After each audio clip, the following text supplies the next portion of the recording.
Selim. Selim nous raconte que c'est un garçon qui a déménagé en Turquie il y a pas longtemps. Il raconte aussi que son grand-père possède un très grand jardin et que tous les soirs, il donne à Selim et son frère les clés de sa moto à 3 roues. Car il est vieux, ils sont très grands pour y aller tout seul, blablabla. Ce soir-là, il donne les clés comme chaque soir, sauf que là, Selim et ses frères avaient regardé le film d'horreur turc Dabe, que je n'ai jamais vu personnellement. Apparemment, Selim nous le conseille. Bref. Une fois le film terminé, lui et son frère montent sur la moto et les voilà partis. Sur le chemin, ils passent devant une vieille maison abandonnée avec l'entrée recouverte de rubans de police. Ils passent devant sans y prêter attention, puis après avoir arrosé le jardin, vu que c'est des bonhommes, ils décident d'aller faire un tour. Pire erreur de sa vie, il nous raconte. Donc, il escalade le mur, il coupe les rubans de police et s'introduisent dans la maison. L'ambiance est pesante, aucun bruit à part le bois ancien qui travaille. Ils observent les différentes pièces de la maison et voient tout de suite des taches étranges au sol qui s'apparentent à du sang séché. Ils n'y prêtent pas forcément attention. Ensuite, ils décident de visiter la salle de bain, qui est tout de suite beaucoup plus effrayante. Apparemment, il y aurait des cheveux dans le lavabo et une espèce de substance visqueuse dessus.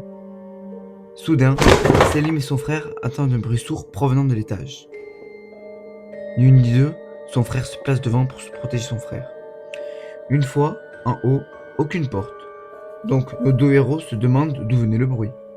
Selim rentre dans une pièce et découvre du papier peint pourri, représentant un démon déféquant sur une personne.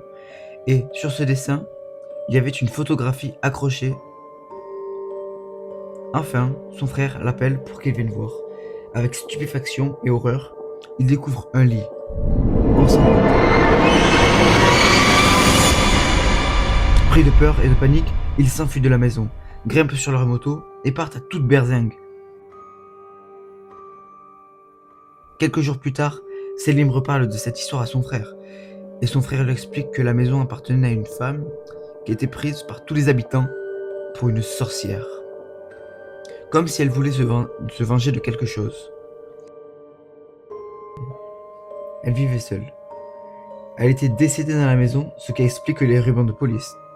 Et selon le médecin légiste, son corps serait resté là depuis 7 mois.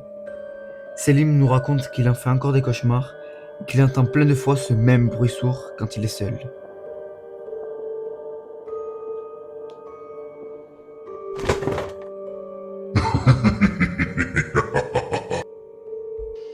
J'espère que cette première histoire vous aura plu.